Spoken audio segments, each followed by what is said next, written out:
কি ভাবতেছেন মনে হয় কোনো মহান নেতাকে পুলিশ গ্রেপ্তার করছে আর এই জন্য জনগণ তাকে বাঁচানোর জন্য থানা ঘেরাও করছে?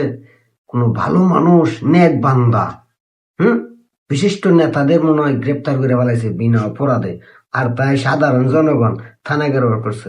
জিনা ভাই সাহেব কোনো বিশিষ্ট ব্যক্তিও নয়, কোনো বড় নেতাও নয়, একজন অপহরণকারী সন্ত্রাসী, তাকে পুলিশ গ্রেপ্তার করছে। আর এই জন্য এনসিপির নেতারা, এনসিপির ছাত্র শক্তির ছাত্ররা, জুলাই যোদ্ধারা মিলে দিনাজপুরের থানা ঘেরাও করে থানায় হামলা চালাইয়া এই অপহরণকারীদের ছিনায় নেওয়ার চেষ্টা করতেছে থানা থেকে।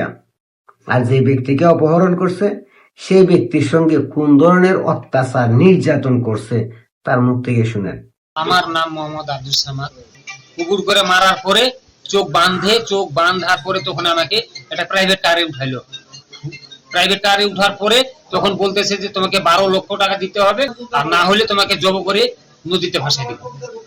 এটা মুন, এনসিপির মুন। আর টাকা দিবে কিনা এখনই বলো, তোমার ছেলে মেয়ে কে আছে টাকা নিয়ে আসতে বলো। তারপরে আমাকে টর্চার, ওরকমই টর্চার।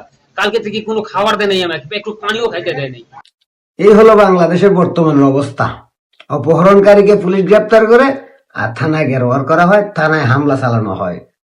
কত হইলে এরা জুলাই যোদ্ধা ভাই, এনসিপির নেতা বইলা কথা। এরা অপহরণ করবে, চাঁদাবাজি করে লুটপাট করবে, এদেরকে গ্রেপ্তার করলে থানা ঘেরাও হবে। এটা স্বাভাবিক, কোনো ব্যাপারই না এটা। তবে আমার ভয় কখন যেন আপনার সঙ্গে এমনটা হয়। হবে, ধীরে ধীরে আপনার সঙ্গেও হবে। কারণ বর্তমান বাংলাদেশে তো আইন বলে কোনো কিছু নাই। যে দেশের পুলিশ নিরাপদ না, থানা নিরাপদ না, সে দেশে আপনি নিরাপদ থাকবেন কিভাবে? নিরাপদ শুধু জুলাই যোদ্ধারা, এনসিপির নেতারা, রাজাকার বাহিনী, আল বদর আল শামস, এরা নিরাপদ। এরা বাংলাদেশে যা ইচ্ছে তাই করবে। এরা চুরি করবে, ডাকাতি করবে, চাঁদাবাজি করবে, ধান্দাবাজি করবে, অপহরণ করবে, নারী নির্যাতন করবে, শিশু নির্যাতন করবে। আর এদেরকে পুলিশ গ্রেপ্তার করলে থানা ঘেরাও করবে এনসিপি আর এনসিপির অঙ্গ সংগঠন আর জুলাই যোদ্ধারা। কিছু বলার নাই, নতুন বাংলাদেশ এমনই হবে। তবে আমার একটা কথা, আপনি একটু সতর্ক থাকবেন। কখন যেন আপনার সাথে এমনটা হয়, কখন যেন আপনি অপহরণ শিকার হন, কখন জানি আপনার উপরে মব হয়।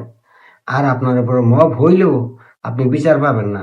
কারণ 24-এর বাংলাদেশ, জুলাই যোদ্ধা হইলেই সব মাফ, এনসিপির নেতা হইলেই সব মাফ, রাজাকারের বংশধর হইলে সব মাপ। এই ভিডিওগুলো ভাইরালও হবে না, আর এই অপহরণের শিকারের ব্যক্তি বিচারও পাবে না।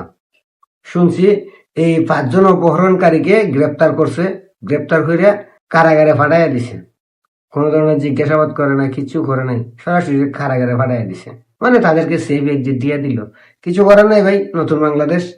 তবে আপনাদের কাছে অনুরোধ, একটু সেফ থাকবেন, নিরাপদ থাকবেন, দেখে শুনে চলাফেরা করবেন। কখন যেন আপনার উপর মব, কখন জানি আপনার উপর হামলা, কখন জানি আপনি অপহরণ হয়ে যেতে পারেন, কোনো গ্যারান্টি তো নাই।